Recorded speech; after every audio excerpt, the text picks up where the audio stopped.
will this be the end of the game? Which began in 1971 when we took the dollar and the rest of the world off the gold standard. The question then becomes, is this the point? At any given time, we're one crisis away from the whole system breaking down. SDBullion.com is a high-volume physical gold, silver, and precious metal dealer. At SDBullion.com, you can order your guaranteed physical precious metal bullion products online, 24 hours a day, 7 days a week. Visit SDBullion.com for more information.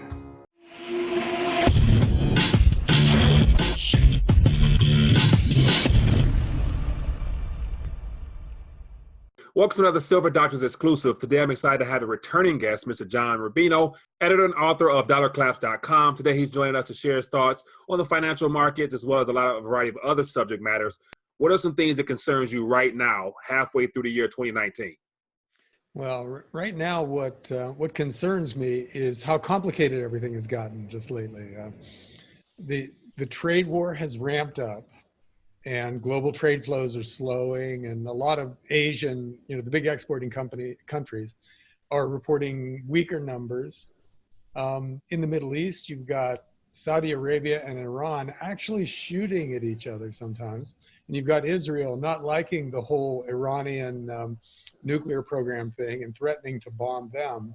And you got the US and Russia on opposite sides in a lot of these things. So that to me is terrifying. And it should be terrifying to anybody, in any walk of life, whether you've got money in the financial markets or whether you've got draft age kids like me. That's the big thing for me is I have sons who could get sucked into something like this. So I hate these incomprehensible wars in other places. But at the same time this stuff is going on, the US economy is starting to slow a little bit. And that's really spooking the financial markets. You're seeing bond yields crash. The yield on the 10-year Treasury bond, which is sort of the bellwether interest rate in the US, has gone from the mid twos to towards the 1%, 1% big number range. In other words, the high 1%. And that's a huge deal because it inverts the yield curve, which means short-term interest rates are now higher than long-term interest rates, which is a recession signal. That's usually something that precedes a big slowdown. And we've got it now. So, maybe it won't work this time, but it has worked pretty much every other time since World War II. Now you're seeing stocks start to get very choppy in response to all this. Today, the broad US stock markets were down for 5 straight weeks prior to this week. And today the NASDAQ's down by another 1%. And that basically should spook a lot of people. So the big story now with all this crazy stuff that's going on out there is how is the Fed going to react?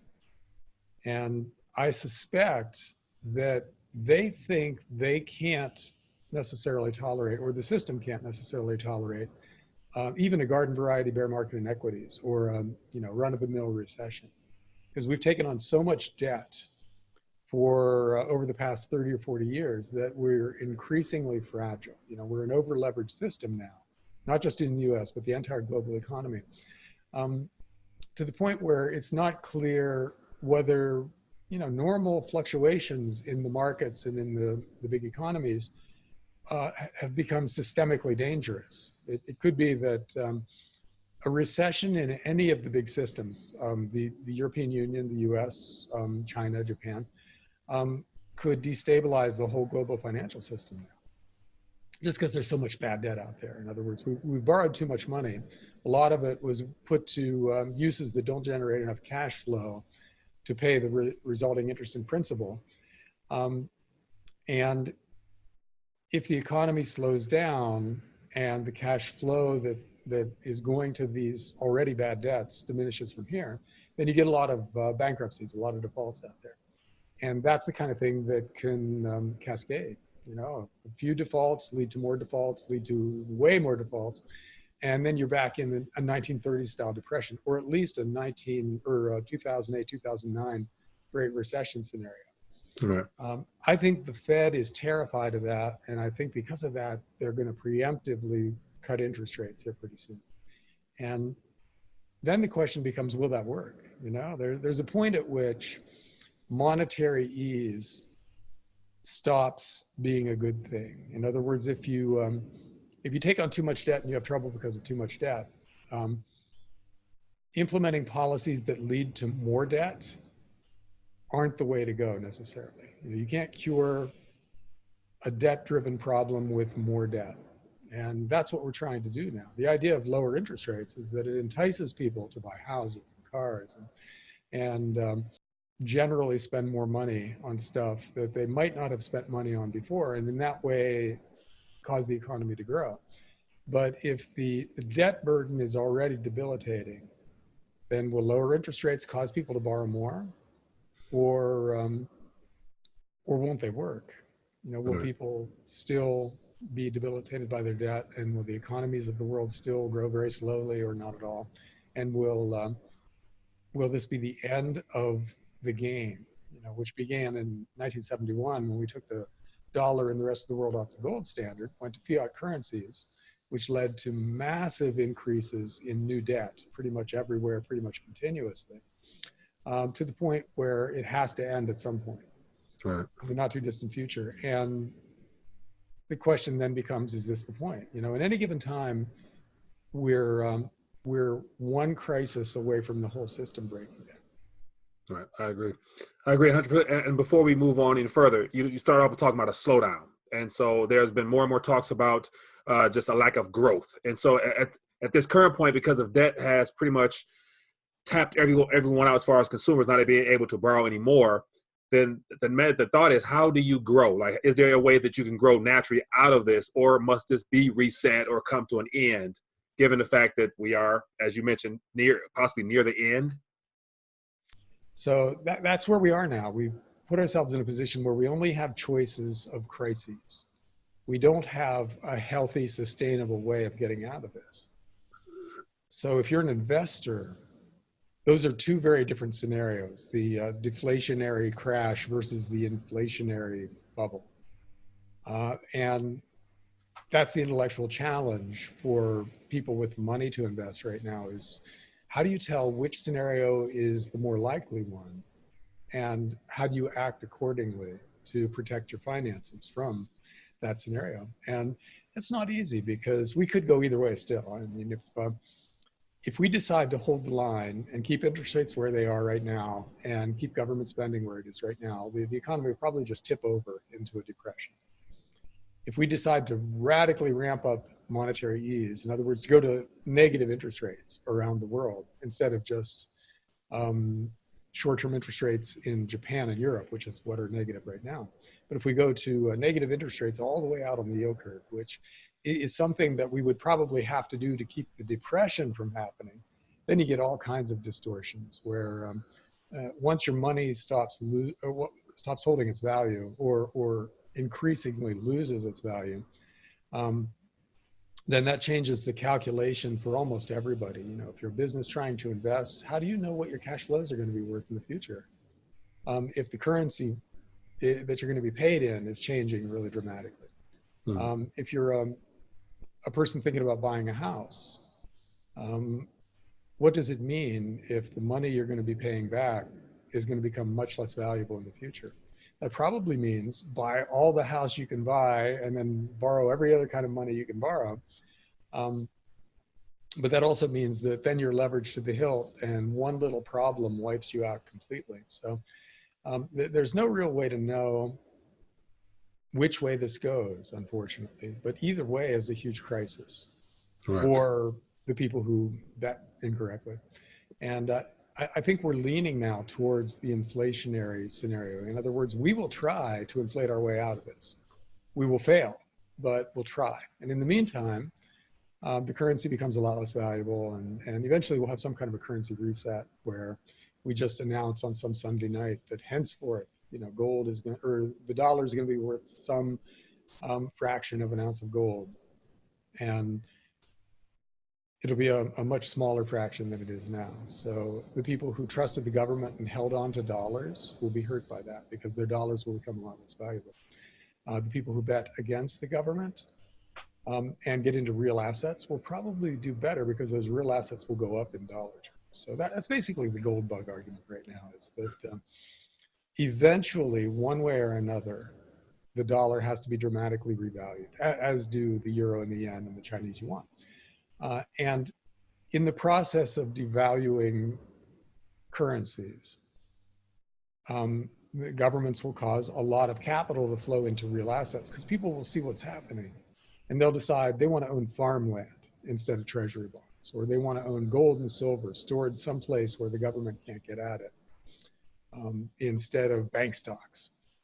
So you see a migration of capital towards real stuff, and the value of those real things, or the price of those real things, being bid way up.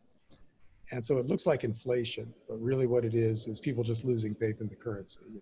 The Austrian School of Economics, you've got a concept called the Krakenberg, which is that point where a critical mass of people realize that the currency is being devalued as part of a coherent, ongoing government plan to devalue the currency. It's not just a one-time thing. It's not just some exogenous shock like oil prices going up. It's the government's policy to make your money worth less and less year after year. So you just bail, you just take whatever cash you get that comes from your paycheck, and you buy things that governments can't make more of. So if we're headed for something like that, then you really, really want to be out of treasury bonds, and you really, really want to be in real assets, gold and silver and farmland, and maybe energy assets like oil wells, things like that, because those will be the things that tend to do well. Right. Well-chosen real estate also does well in that kind of an environment. Right. Now, currently, there's this whole idea of balancing trade. And so we have this trade war situation where it's positioning itself to be a long-term battle between China and the U.S. How will this trade war impact or speed up this whole run from the dollar or currencies in general? Brings us closer to the end of the time when governments can use their currencies to basically spend all the money they want to, and fight wars wherever they want, and support massive entitlement systems at home, and do all the stuff they used to have to prioritize when money was tight. They do it all at once now. Well, those days will end pretty soon. And the trade wars that are happening are both a symptom of that problem and a cause of future problems. So yeah, I think the trade war is a big deal. It's worth watching. But I don't think that a good resolution or a bad resolution of this trade war really changes anything, because however it works out, the US government is still going to borrow huge amounts of money. It's still going to encourage people within the country to borrow huge amounts of money. We're still going to build up huge amounts of debt that we can't handle, and that debt is going to bankrupt us one way or another. So now it's only a matter of timing. Does it happen this year, or does it happen 10 years from now? There's no way to know that, because especially with everybody coordinating, with all the central banks doing kind of the same thing, cutting interest rates and pumping out huge amounts of new currency, they seem to have been able to keep this thing going a lot longer than you would think, just based on the numbers. So if 2008, 2009 wasn't the end, then it's hard to know where the end is specifically. In other words, what's the number that blows us up? What's the total amount of debt in the global financial system that we can't manage anymore? We can't know that, which means we can't know when it blows up. But we can say with a high degree of certainty that there is a number out there. There's an amount of debt we take on that becomes unmanageable. But we won't know what that number is until after the fact. We'll look back 10 years after the big crash that finally wipes out the current system, and we'll say, oh yeah, that much debt to GDP was the amount that we couldn't handle anymore. We should have seen it coming, and then when we got there, we should have mortgaged our houses and bought gold and silver and just gotten out of the way. We'll be able to say that with hindsight, but we can't say it now. Right, when it's too late, we'll be able to look back and say, didn't we see that coming all along? And they'll be the ones that said, yeah, John Rubinos and all those guys that are really smart predicted. They've been telling us all along, but we didn't listen, unfortunately. So now I'll imagine that the hands that oversee our current monetary system, all the interconnectedness of the banks and the people that are in the know of what's happening now, that's a part of this whole panic and the shift to what's next. So we know that things are coming to an end as the way we have known them. But in your opinion, what will be the shift into, assuming that there has to be some things ready to be rolled out. And it looks like, everything is heading towards solely a digital type of environment, whether it be through issuance of some people say the Fed coin, then we have the cryptocurrency itself being groomed as a way of a alternative option for people. What are your thoughts on what could be next? I don't foresee a time where they would want physical metals in people's possession, so they're going to link it to some type of backed digital type of ordeal. What are your thoughts on that? What are some opportunities, or what are some things that might be next? Well, physical precious metals have an advantage, which is that they're physical, and a disadvantage, which is that they're physical. They don't erode or degrade. So if you put them somewhere, they stay there, and they're relatively rare because we've got to get them out of the ground. So they hold their value over long periods of time. So they're the best basis for a monetary system that we've come up with, but they're not great transaction mechanisms. Now, meanwhile, you've got cryptocurrencies that have come along and in a lot of ways are better than the current transaction mechanisms that we have, like credit cards and bank money transfers. So it's possible that we get some kind of a precious metals based cryptocurrency system where precious metals are the bedrock financial asset on which the monetary system is built. And cryptocurrencies of some sort are the transaction mechanism. In other words, one Bitcoin is linked to 10 ounces of gold, let's say, something like that. And the gold stays where it is, and the Bitcoin are transferred electronically, instantly, frictionlessly around the world for spending and for other kinds of transactions. So that is an interesting conceptual kind of monetary system to replace the one that we have now. It would be zero inflation. It would be absolutely frictionless when we're transferring funds around. So it would have a lot of advantages. Whether we get there from here without a lot of disruption is a big question, because the system that I just described doesn't give governments the ability to create unlimited amounts of money. And they would hate losing that power. And that's the ultimate power in this world, right? To create money out of thin air. They can do that. So they're not going to give that up without a fight, which means going back to some kind of a gold standard will meet absolutely insane resistance from the monetary authorities. That'll only happen when their other options are even worse. And that day is coming when, if they don't do something to stabilize the monetary system ceases to exist. And they preside over it. That would be worse than presiding over a transition to a gold standard. So eventually they'll do it because their choices will be so limited. The cryptocurrency thing is more complex because right now, the big cryptocurrencies are basically private sector money that aren't run by any kind of a government anywhere. And I suspect the governments will want to co-opt that concept by creating a national currency that is part crypto and part gold or silver. So you'll see regulations designed to favor national cryptocurrencies at the expense of private sector cryptocurrencies. It's not clear who wins in that battle because this is really a technological battle in a lot of ways. And tech is inherently unpredictable, especially when it's changing exponentially, like something like cryptocurrencies are.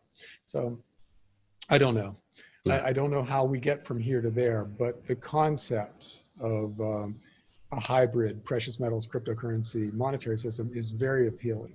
Yeah, it is. And so as we draw towards the end of our conversation this afternoon, I want to get your thoughts on the gold to silver ratio. And so it's, I want to say 89 or 90 to 1, give or take. And so it's clearly leaning towards how undervalued silver is at this current point. What are your thoughts on that ratio? Some people say 1 to 1. Some people say it comes out there 9 to 1. The ratio aspect, how important is that in realizing that perhaps silver might be a little bit more important at this current moment? Or what are your thoughts on that? Well, gold and silver trade in relation, they trade independently. So their price relationship varies from time to time. It kind of implies that the ratio should be lower. Silver should be more valuable relative to gold than it is right now. Which means in the next bull market in precious metals, silver might go up twice as fast as gold and might end up at, a gold silver ratio of 40. And that would be great for silver owners. It'd be good for gold owners too, because gold goes up in times like that, but silver just goes up faster. So silver is, based on history, really attractive right now. It's been beaten down by 2/3 or more from its recent high. It's at a gold to silver ratio that is historically really favorable for silver. And we're heading into, or at least the last few days have been great for gold and silver, because it looks like there's a lot of turmoil in the financial markets, and the Fed is going to be forced to cut interest rates, which is all good stuff for precious metal. So silver could end up being one of the best things to own in all of the financial world right now. All right. Well, John Rubino, it's been great once again having you join us here on Silver Doctors. I look forward to staying in touch with what you have going on, and definitely, hopefully, down the line, have you back on to join us and share your thoughts on where we're at currently at that point in this crazy monetary world we're in. So once again, thanks for joining me. Great. Thanks, Mike.